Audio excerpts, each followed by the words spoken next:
पक्षीपुर जंगल में सिर्फ एक ही हॉस्पिटल था, जिस हॉस्पिटल में जंगल के सारे पक्षी अपना इलाज करवाने के लिए आते थे। उस पूरे हॉस्पिटल का इंचार्ज एक तोता था, जो उस हॉस्पिटल की देखभाल किया करता था। परंतु वो तोता जंगल के सभी पक्षियों की मजबूरी का फायदा उठा रहा था। वह उनके साथ बिल्कुल भी अच्छा नहीं करता था।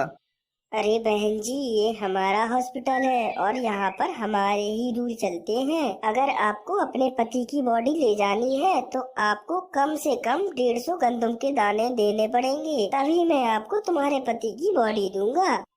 अरे ये तो नाइंसाफी है। एक तो आपके इस हॉस्पिटल के अंदर मेरे पति ने जान दे दी और अब आप उनका शरीर भी मुझे नहीं सौंप रहे हैं। मैं कहां से आपके लिए 150 गंदम के दाने लाऊंगी? मैं तो ऐसा नहीं कर सकती।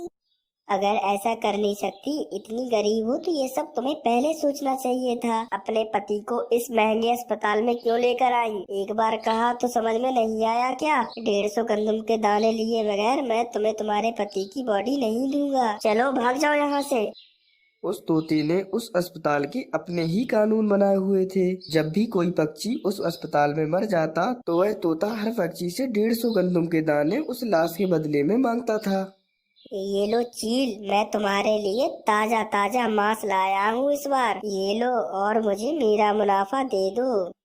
अरे क्यों नहीं, तुम जो इतना अच्छा काम कर रहे हो, हर बार जिस भी पक्षी की मौत तुम्हारे अस्पताल में होती है तुम उसकी लाश मेरे पास जो लेकर आते हो, उसके बदले में मैं तुम्हें गंदम के कुछ दाने दे देती हूँ। तुम बहुत अच्छे हो, मेरा बहुत ही ख्याल रखते हो तुम।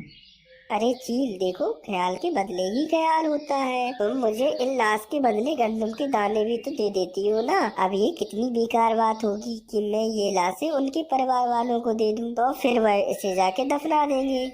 अरे हाँ हाँ, तुम बिल्कुल ठीक कह रहे हो। इससे अच्छा तो ये है कि तुम्हारा भी थोड़ा फायदा हो जाए और हमारा भी। वह दुष्ट तोता उस अस्पताल की आड़ में अपना ही अलग से धंधा चला रहा था। वह पक्षियों की लाशों को चील को लाकर दिया करता था, जिसके बदले में वह चील उस तोते को कुछ गंदम के दाने लाकर दे दिया करती थी। वहीं दूसरी तरफ उसी जंगल में एक मीनू चिड़िया भी रहती थी, जो कि अभी डॉक्टरी की पढ़ाई कर रही थी। मुझे लगता है कि अब मैं कुछ ही दिनों में पूरी की पूरी डॉक्टर बन जाऊंगी, क्योंकि मैंने इतना ज्यादा जो पढ़ लिया है। डॉक्टर बनने के बाद मैं जंगल के सभी पक्षियों का मुफ्त में इलाज करूंगी। जिस किसी को भी कोई भी तकलीफ होगी तो वह सिर्फ मेरे पास ही आएगा और मैं उसका इलाज कर उसे खुश कर दूंगी। मैं तो भूल गई, आज मुझे अपने अस्पताल को देखने के लिए भी जाना है कि जहाँ मुझे काम करने के लिए जाना है वह अस्पताल है कैसा। चलो मैं जरा देख कर आती हूँ। फिर क्या था, ऐसा सोचकर वह मीनू चिड़िया उस अस्पताल में पहुंच जाती है और वह बाहर बैठी इंतजार कर रही होती है। मीनू चिड़िया के साथ ही एक बूढ़ा कबूतर भी बैठा हुआ था। अरे हाँ हाँ कालू कौवे, तुम्हारा बच्चा मर चुका है। हमारे हॉस्पिटल के डॉक्टर तुम्हारे बच्चे को नहीं बचा पाए, और अगर तुम्हें अपने बच्चे की लाश चाहिए तो तुम मुझे 150 गंदम के दाने ला कर दो, तभी मैं तुम्हारे बच्चे की लाश तुम्हें दूंगा। अरे ये क्या दादागिरी है, ऐसा थोड़ी ही होता है। मैं अपने बच्चे की लाश यहाँ से लेकर जाऊंगा, देखते हैं तुम कैसे नहीं देते हो।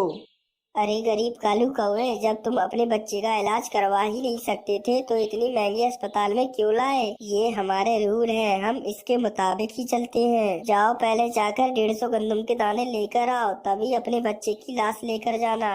अरे मैं तुम्हारे हाथ जोड़ता हूँ, मेरा बच्चा मुझे ले जाने दो, मैं उसे ले जाना चाहता हूँ। तुम मेरी बात क्यों नहीं समझ रहे? मेरे पास इतने गंदम के दाने नहीं है।